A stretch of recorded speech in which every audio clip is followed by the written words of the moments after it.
Hi, and welcome to Future Frames. It's a show all about the media technology and AI intersection in the world. I've worked in this industry for a number of years now, and I wanted to spend time talking to my friends and colleagues in this space. I couldn't think of a better person to start off with than Renard Jenkins. Renard T. Jenkins is a veteran media and technology executive whose career sits at the intersection of content, standards, and innovation. He's president and CEO of I2A2 Technologies, studios, and labs, who create ethically responsible tech tools for media, education, healthcare, and research. He currently serves as the president of the Hollywood Professional Association and was the immediate past president of the Society for Motion Picture and Television Engineers. Renard held senior technology leadership roles at Warner Brothers and PBS, and is a two-time National Emmy and Peabody Awards recipient. Most recently, he was named the first chairman of the board for HAND, H-A-N-D, the Universal Talent Identifier, which is a nonprofit trade association focused on building a global interoperable identity layer for human and digital talent in the AI-accelerated world. Renard, thank you so much for joining me today. Andy, it is a pleasure, and I just love the opportunity to sit down and chat with you, man. It's always a good time. This is the culmination of many years of joking that our meetings just turn into podcasts that we should be recording and distributing. So I feel like this is us just fulfilling a promise that has been going for a while.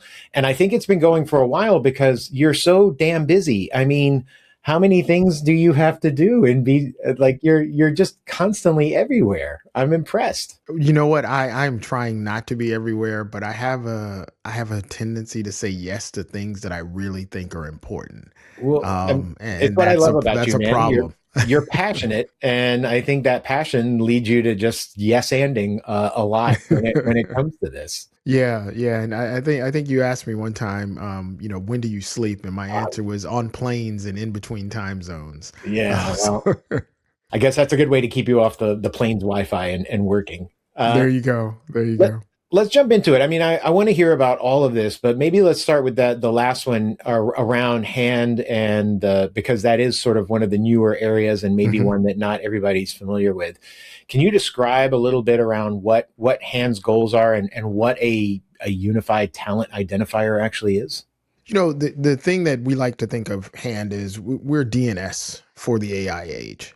Um, a lot of people who are probably going to be listening to this podcast, they understand what ITER is. Yep. ITER was the identifier. So working with Will Kreth and Jeff King, the hand portion of this is really looking at how do we actually create an infrastructure within this AI space. We have so much so many assets that are being created, so many things that could actually go a little bit wrong if not, kind of protected with some guardrails. One of the ways of creating some guardrails is to put in some infrastructure that would allow for name, image, and likeness protection. Sort of a way to fight against deep fakes or at least be able to identify them. And so putting in the unique identifier, which hand is really focused on, and putting in that infrastructure and then making it an industry standard where everybody's on board with it would allow for the ease. And I'm going to say the ease because nothing is ever easy, but let's say the ease in hopes that we will be able to identify and track and trace, AI assets. We would also be able to create a space in which provenance takes place so that we can see where the origin of these assets. We can tell whether the assets were created live in a camera or they were generated through an AI model. As time goes on, we know that this is going to get better and better and better Sure. to the point where it does actually make it very difficult to tell what is real and not real. And it also gets to the point where you have to protect artists Right. and creators. I So feel like that's our goal. so if I were to say it back in the way I understand it, you're Hmm. effectively creating a way that helps the systems make the content machine readable, or parts of the system machine readable, and that sort of solves two different issues. It helps the system better identify and then flag for us humans that are working Hmm. with it Hmm. whether something was generative or not, you know, but it also then lets us identify the individuals that are involved in it and correctly attribute them back, so that if we have part of a larger monetization system, or even Hmm. just a rights system that we have to be able to write back to as part of this. And if you take all those sum parts and put them together, in that sort of context aware environment, you're basically allowing us to scale up the engine of creation faster and better, because the machines now understand content the way we as humans would understand it. That is it. You're hitting it right on the head. And one of the things that we like to say is that, yes, we give you the opportunity to be able to monetize it, but we're also giving you the opportunity to be able to protect your particular Yeah. name, image, and likeness. And we're also looking at, legally, making sure that legally individuals who have a hand ID are the actual individuals who the hand ID should go to. Now, what we are not doing is that we don't police.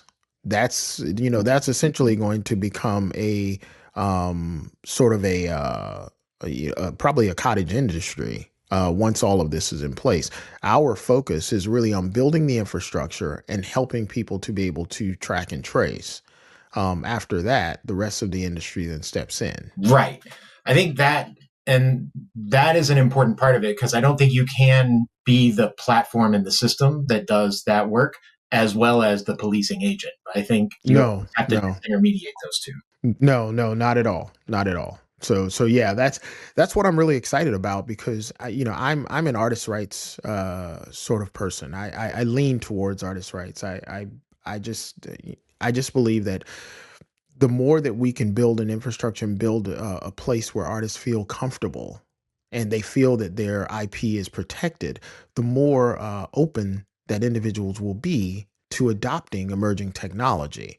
And that gives us the opportunity to create a space in which the adoption of the tools as well as the use of the tools can be done in a safe manner and everybody can actually benefit and it's not one-sided. So that's passion for me, and that's forward for me, and that's why when the folks at hand came to me almost 4 years ago, and we were talking about what this would be, I immediately said anything I can do to help support, I'm here. So there's been a lot of work that's been going on in the background for about 4 years, and now you're starting to see us, kind of pull the curtain back and start to say, okay, we're stepping in and we hope that there will be a lot of companies who see the value and want to join this effort. Well, I think that sort of the multiple companies adopting this is an important part of it, and that sort of speaks to the next area I wanted to talk about, which was the Hmm. importance of standards when it comes to not only trust but just infrastructure as a whole. I mean, Hmm. you have been a like your career is been the sort of the media supply chain, when I think about it at large. But what is the role that infrastructure, or sorry, that standards has played in infrastructure throughout the career that you've had, and then Hmm. in particular around trust, which has become so important in the last decade? What are the further roles that it plays there? Yeah, starting with my career, like you said, sitting in between technology and creativity. I'm a creative first, without a doubt. That is what I am. I started in this business on the production side. I still love production. I get out there whenever I can. My company has a studio where we, dive into production, whether it's live action. We lean a little heavier in the animation space. Um, so that portion of things is a part of me. I'm a curious engineer second, and making things work and figuring out how they work, that's just the way that my brain works. I am into solving the problems, into solving the puzzles, and I don't mind being the person who is asked to come in when something is broken and figure it out. So for me, standards are like, I mean, it's imperative to have standards. Whether they are open source standards or not, you have to have standards because without standards, you can't have interoperability. Right. Everybody's going to go in their own direction. Everybody wants to have their secret sauce. That's one of the, I feel like that's one of the downfalls of our industry is that everybody has to have secret sauce. Now, understanding that this is a business, we are in show business, having that secret sauce allows you to monetize your particular products over someone else's. I think this is a bad rap that standards often get, Yeah. because people will joke that don't worry if you don't like the standard. There's like four more uh, Yeah. that say the same thing. Hmm. But the reality is that what you're describing is exactly the tension that has to exist. The standard can't be so locked down that it restricts the individual companies from That's right. providing that secret sauce, that Hmm. magic that Hmm. allows them. But we still need enough interoperability between the pieces in order for it to work. I mean, your time at SMPTE, and I'm actually going to be talking to SMPTE Yeah. very soon on here as a whole, talking about their 110th year anniversary that is this year. Hmm. But one of the things everybody always talks about uh, color and timestamps and time code Hmm. as the SMPTE things. I go Yeah. even further back, and I'm like, they're literally the reason there's a set number of holes on the side of a 35 That's millimeter right. That's film. right. Like, You said we are the sprockets people, yeah, and without and without that as a fundamental, there would be just a lack of, film would only work in a given projector and a given camera hmm. to Hmm. do what it needs to do. So there is like atomic level standards that Hmm. can be in place that still allow for plenty of other innovations that come through the pipeline as part of it. I Yeah, I always think of it this way. You know, the goal of standards is to allow for guardrails and for interoperability Yeah, without in any way impeding innovation. And when you right. think about it that way, that's the same thing that we have going on right now with AI. We have to figure out how do we do it ethically and responsibly and safely for all humankind while we do not thwart the efforts of the innovators. And I think a big chunk of that, like the piece that's important there is transparency as part of the standards, because I think 100. that allows the systems to then have it. In other words, if there's transparency into what was used to create generative content or add content or alter content, Hmm. that's as part of it. If we understand that as part of it, and the systems can understand it, then we know how to treat it as it moves through the system, the engine. Yeah, 100. Spot on. Spot on. That is exactly where we are. So, and when I think about a lot of the modern standards, like the things that I want to see start emerging, it's Hmm. kind of on the data side of things in many ways, Mm. because obviously I mean, we'll talk about metadata more as it comes up, but because that is a whole area that's rife Yeah. for this. But as we think about standards, what is sort of lacking sometimes right now, I think, is that data exists in a ton of different places in a production and post production and even Hmm. distribution pipeline, Hmm. but it serves that particular silo of the system more than the other. And what we're now learning, or what we're now having to leverage, is the fact that we want the systems to be more intelligent, and therefore they need to be able to access the data across the whole life cycle of the content, from the time it's being created through the time that it's being distributed. And in Hmm. order to do that, we have to do some sort of data normalization so that it has the data in the form it needs for the time in which it's thinking about it, whether it's editorial or distribution and advertising or other areas. So there's just a data exchange or a data transformation layer that needs to exist. And that means having some interoperable standards around what data transformations might look like. Yeah, and Andy, I'm a visual person, so I often think of this in a visual manner. And like working in distribution and content and so forth, as long as I have, and working in the satellite space and so forth, it was a one to many. The Yeah, satellite idea is one to many. What we're looking at is a reverse of that. We're looking right. at many to one, and bringing in all of these various data points into some sort of system that can aggregate all of this and then bring it back out in a way that we can use it throughout the systems themselves. And then creating an infrastructure on the back end of that actually takes that new sort of standard and then allows it to be readable, whether human or machine readable, so that individuals could then build processes off of it from that standpoint. That's what we need to actually get into place. When you talk about data, yes, we are a data filled industry within Mhm. media entertainment and broadcast. However, there is a lot of data that is literally left on the Oh, cutting room floor that could be so integral into certain pipelines. When I think about, live production. We're doing some live action stuff and we're shooting and we have all of this. There's camera data, there's lens data. There is, now with virtual production, there's the wall data, what's the pitch, where are things going, how much of the light intensity, all of these types of things. All of this stuff is available and it's there. And usually at the end of a production, it's all loaded onto a secure drive and then set on a shelf somewhere. yeah. There's You, so much data that just gets tossed aside, and then yeah. video and the audio moves, but the data doesn't.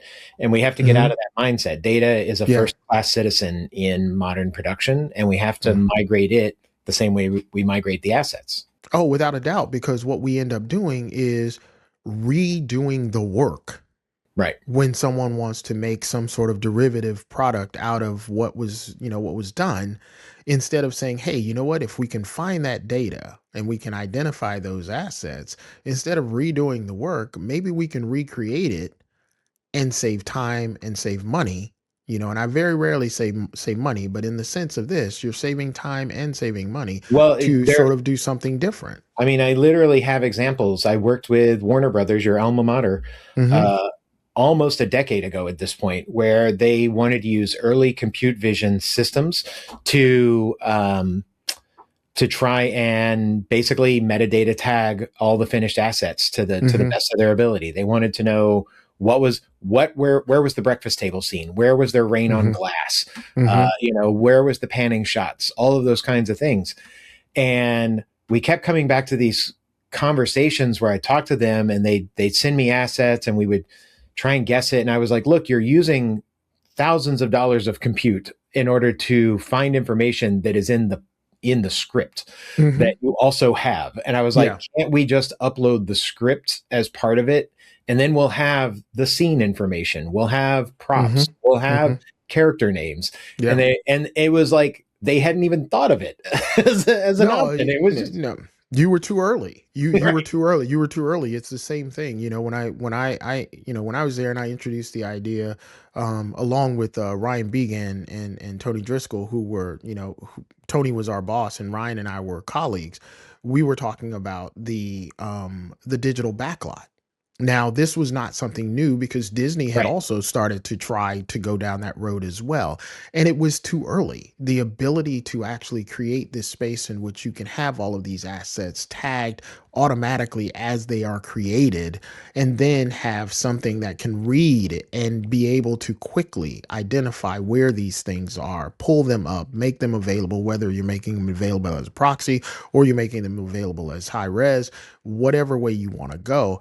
Being able to build all of that infrastructure and put it all in place, even 5 years ago, was a bit of a heavy lift. Right. So now we are in a place where, look, you can tag, and using computer vision now, have the computer actually go through and identify a lot of these assets and then have a human come back, and confirm it or clean it up where it's made a mistake. But it's getting to the point now where there's very little mistakes because the models have been filled with so much data. So you could allow this to actually take place and just have it run through all of your stuff, come back and give you a human searchable database for you to Right. actually be able to implement what you were trying to do and then ultimately what we were trying to do. And I think the more information you can feed the system that's trying to fill in those gaps for you, like production notes, like scripts, like others, it just helps it because you're leading it down a path quicker to be able to identify all those various assets and objects and other pieces. Again, I used the word atomic earlier, and I think this is Hmm. an area where we're just trying to atomically identify all the individual things that go into a scene and a shot and Hmm. express it in a way that a computer can understand it so that we're not having to describe it to the computer. Exactly. And then what that does for you is that allows you to say, hey, you know what? I want to take all of this stuff into a 3D model and I want to recreate what we did on set and create a 3D version of that so that I can actually check to see, do we want to reshoot this, or is it possible for us to now, in this day and age, Recreate it. recreate it and recreate it in a photorealistic manner that that easily allows for us to suspend our disbelief as as movie patrons or as content consumers. Well, let's shift gears a little bit and talk about that sort of practical AI uses and ethical. You used ethical early on. I Hmm. said it as part of the whole mantra and belief that you have in I2A2 Hmm. for the work that you're doing. What does ethical mean for you in media terms today? I think in the simplest form to me, ethical means that we're not doing harm to ourselves or others. Hmm. In whatever it is that we're actually doing, we're thinking about the overall effect that it would have on us and on the folks that are around us and humankind as a whole. So for me, when I'm looking at, okay, are we creating a product that is actually going to enhance the human experience, or are we creating a product that is going to detract from the human experience? Let's figure that out first and foremost as we move forward. That's a part of what we call at my company inclusive innovation. And we focus on inclusive innovation, which helps us to be able to create products and processes as well as systems that bring the problems to the front and actually removes a lot of the noise that is in generally sort of around solutions oriented processes. So we really focus on coming in, taking a look and saying, okay, what is it that you're trying to do? What are the human resources that you have already in place? Right. What are the processes that you have working right now? What processes do you see or do you feel that are not working? Where can we optimize each one of these areas as we go through this process? And the only way to do that is by being inclusive in the way that you operate. You can't do it by having a top down discussion. You have to have a discussion in which you're walking at the same level where each of the individuals who have to actually fill out these particular actions are. So for me, ethics is about making sure you're going through that entire process in a way that's actually going to help that company or that person solve the issue without harming either their systems, their employees, or their overall goal as a whole. I think the only thing I would add to that, I love that as a sort of a descriptor and a definition of it. I think the other piece, particularly when we think about AI in these workflows, is that Hmm. you can't have systems that are black boxes, because black boxes are No. the part where ethics may break, because you simply don't know what happened to influence the material, the media that's Hmm. being either created or altered or Yeah. updated in some way. So you have to have, that's where the sort of the transparency. That's why I say Hmm. transparency a lot, because Yeah. we can't just use a model or a system to do something. We have to understand what it's doing to it, and that means we have to have traceability That's right. and observability as part of Hmm. the workflow, so that we can go back and be able to put that sort of blue check mark that says, yes, we can say that this was properly sourced and properly Hmm. identified. Yeah. Traceability and trackability. People often put the two of them together, but they're Yeah. very different. They're very, very different. Traceability is necessary, and it's only possible through transparency. Right. Okay, trackability, you can have a black box and I still might be able to track where things are going. I may Yeah. not be able to track where it came from, but I can track where it's going. Traceability allows me to get back to the origin. And I think those components, along with transparency. So maybe we start a new term, Andy, and we call it the three T's. Um, Okay. but those things are they are foundational for any of this future work that we're stepping into with AI. Yeah. And that is, that's where you have to get everybody at the table. And once again, that's where the standards come in. Right. Where we can say, hey, look, we're not trying to get all in your business, but what we do want to do is actually have you at the table so that we can work through these three T's and what needs to be in place for everyone to be able to work in that space so that we can actually create a more safer environment for us to create, for us to innovate, and for people to actually feel comfortable using these tools, and also for companies to feel comfortable knowing that if they have to track or trace the origin of the IP licensing for a particular piece of content, it can be done in a legal and a safe manner and an expedited manner so that everybody can say, okay, yes, this can be copywritten within the US. And it follows within the guidelines of what we know now to be what the Copyright Office would like to have as parameters for these new generated types of content. And I think, when particularly because we're both sort of system builders here and think about the tooling that's going, one of the things I try to keep in mind is that we're building to a certain set of rules. And here it may be copyright and or trademark and other things that are there. But also the reality is the copyright is a thing that changes over time. It's a Yes. legal agreement, but it's a moment in time legal agreement that might be very different in 20 years. Mm-hmm. And so the more that we have systems that have transparency and trackability Mm-hmm. inside of it, it gives them more leverage in the legal side to update and alter what the terms and conditions for things might be. Today, they have to write it against an assumption that we don't know it, and we just have to sort of set it from an outside perspective. But if there, Mm-hmm. again, if we have a system that is more contextually aware of what's going on, we might be able to better flag and preempt copyright violations before they ever get created or distributed. We don't run into the the issues that sampling did in Yes. music in the 90s, Yes. as an example. Yes.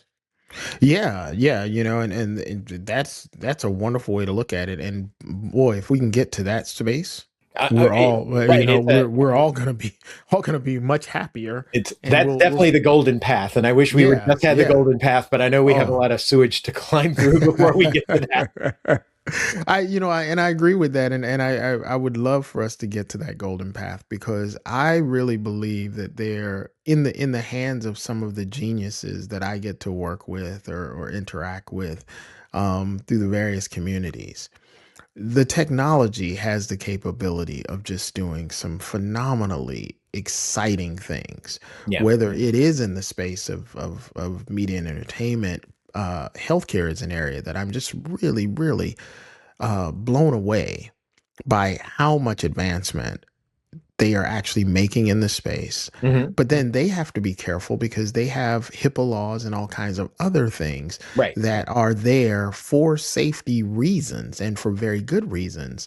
How they get through the process of utilizing these emerging techs is just going to be fascinating because we can see that if something can, sort of take the data that we have and maybe, go through it faster and then maybe point out things that the human mind hasn't actually solved or looked at because we're thinking of it generally, our minds work in sort of a linear fashion.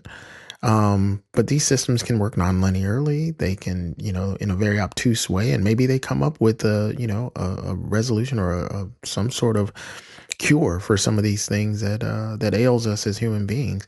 I just believe that we need to be able to allow for all of that to happen in a safe and an ethical environment.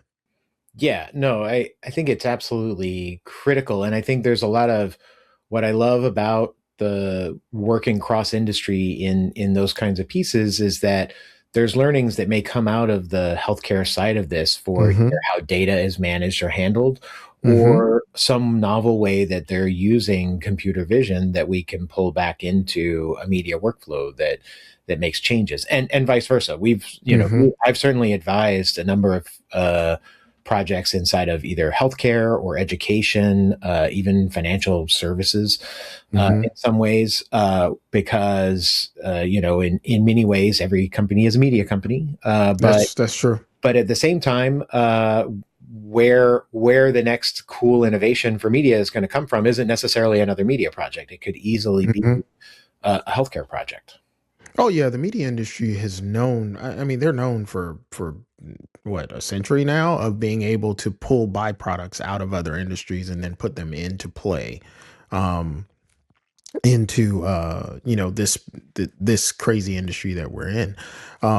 You can go back to glass plates when they were being used for photography, and then someone said, hey, why don't we go ahead and paint on this, Right. and now all of a sudden we have visual effects being created on glass plates, and things of that nature. And then we have the advent of animation and all these other things that come out.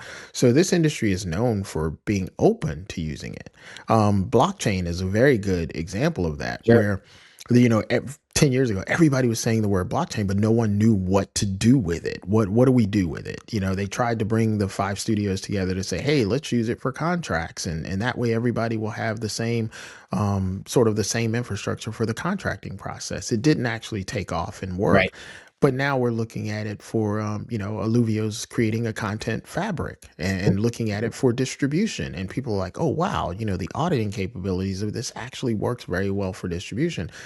Now, we're looking at it on the hand side for saying, hey, how do we actually track and trace all of these IDs? Well, right now the infrastructure could be blockchain. It could be the best way for us to actually go. It's the most robust way Definitely the for one us that to actually be scales able the to do it. most. No It question. definitely scales. I mean, easily scales at this point, because people have gotten used to it. Um, so there are things like that. I 100% agree. Looking across industries, looking for the byproducts that actually work best within either of the spaces. That's one of the things that we really do well at I2A2. That's why you see us looking at healthcare, education, media and entertainment, and marketing and research, because there is a connective tissue between all of those that most people don't see. But Right. once we introduce it to them, they're like, oh, so you're going to come in, you can help us with our media and entertainment, but you can also help us with educating our staff members so that you can upskill them to be able to play in this new space. Oh, and by the way, you're also looking at how people are receiving the work that we're doing and the content engagement. That's a portion of it. Wow, that's a lot that you do. And we say, yeah, because it all fits together, at least in our minds. So that's how we approach it. Let's stay on I2A2 for a second, because I know there was other work you announced sort of at the end of last year around Hmm. that you were doing with animation studios around Yeah. around creating new characters. Do you want Hmm. to talk us through and explain the work that you're doing in collaboration with those production companies? Yeah. So for us, really, what we look at, we've got two series in development right now, Ugo and Sim Sim, which focuses on a family with a child with Down syndrome and how they're actually teaching the older brother what that means and how to interact with his sister. But there's this bidirectional relationship that actually the family begins to learn how to see the world through Sim Sim or Simone's eyes. In that space, we're really looking at the development process Yeah. and how do we actually build tools within the development process that can actually enhance the human, or I should say, accelerate the human Yeah. You're, experience. you're sort of compressing the production timeline. That is what we're trying to do and working through that, and so we're looking at all the areas that are typically of friction and sort of the areas that may or may not have hurdles. You think about from the development standpoint or the green lighting standpoint, a lot of that stuff is done manual. It's kept on spreadsheets and things of that nature. We can automate a lot of that stuff, and some of it is AI and some of it's machine learning, and some of it's just good old automation. Right. Just building those types of things in place, and then understanding that what we're doing is we're building at the stage where humans actually interact. We're not building it to come in and say, okay, here's something totally new. You got to learn all this and then you'll be able to go. What we're doing is looking at the process itself and saying, where can we accelerate this without actually making it difficult for individuals who've been working in this space for the last 20 years to actually adopt and then adapt to this new process. And I So, I think of that as, I mean, it's, in many ways, when I talk about that, we in the mhm, industry today, we talk about it as sort of human machine collaboration. That's right. But in many ways, I mean, we've been doing that since Avids were invented. You could argue that we were doing that when Steambex were invented. Like all Yeah. of media is a collaboration of man and machine. Hmm. It's sort of a line of where the collaboration begins and ends. And again, Hmm. to bring it back to that idea that we're just making content more contextually aware to machines so that it can adapt and react the way that a Hmm. human adapts and reacts to it as part of that working relationship. That is it exactly. And the what we, history has shown that a lot of great ideas have been pushed into the corner simply because they were great ideas, but they were sort of dropped in as a wholly fixed item. And everyone was supposed to adapt to the way that it operated more so than saying, okay, let's drop this into an existing process that would allow for it to be adopted and then adapted into a way that works best.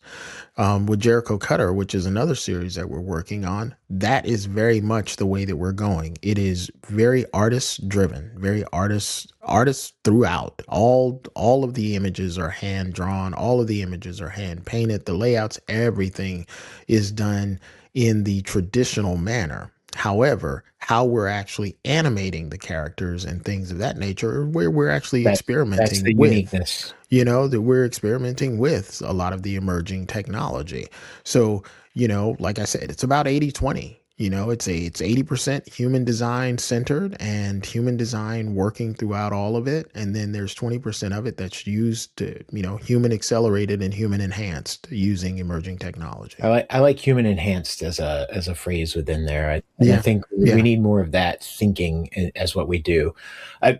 Renard, I literally we could talk about this forever. We've already done it because I know that we've talked well past probably where we plan to be, but I want to leave people thinking about this. So if there was one area you wanted people to think about, one assumption that the industry makes when they think about Yeah. AI and technology and media, what would you change? What would you flip on its ear for them? Man, that's a really good question. I think what I would flip on its ear is openness Mm, to experimentation in a safe place. yeah, And I would also flip on its ear that we probably should be a little bit quiet as an industry about the overall effects or the thinking of what's going to happen with the technology being brought in. And I say quiet because sometimes a lot of this stuff is more marketing hmm, than it is real, and that causes consternation and causes fear and it causes resistance. But if we actually look at this and say we're actually bringing these in to enhance the work, we're bringing it in to enhance the human experience, and we're bringing it in to actually show that there is a possibility where human beings and emerging technology can work very well together, and we can also get some efficiencies out of this, and not efficiencies in sort of the consulting way, which means, cut heads and all this kind of stuff, sure, but efficiency in the way that it says, I'm going to make your job easier so that you can do the fun parts that you really like to do. And we're going to get the mundane stuff out of the way. It's a very simple process. And a lot of people have talked about it. In theory, simple. In practice, difficult to very do. much so. So that's what I would like to actually have us focus more on, that and less on, okay, how much money am I going to save? How many heads can I cut? Yes, it's a business, but without the people who actually create the art and create the content, there is no business. Right. I think that's an important one for the business side to remember as we go through and explore this.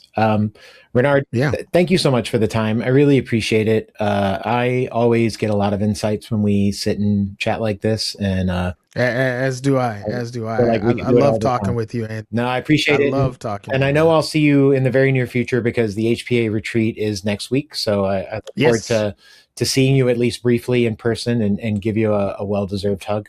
And Yes. I probably need to let you get back to something because you're probably missing a chair meeting or something important, or you're supposed to be on a flight taking a nap.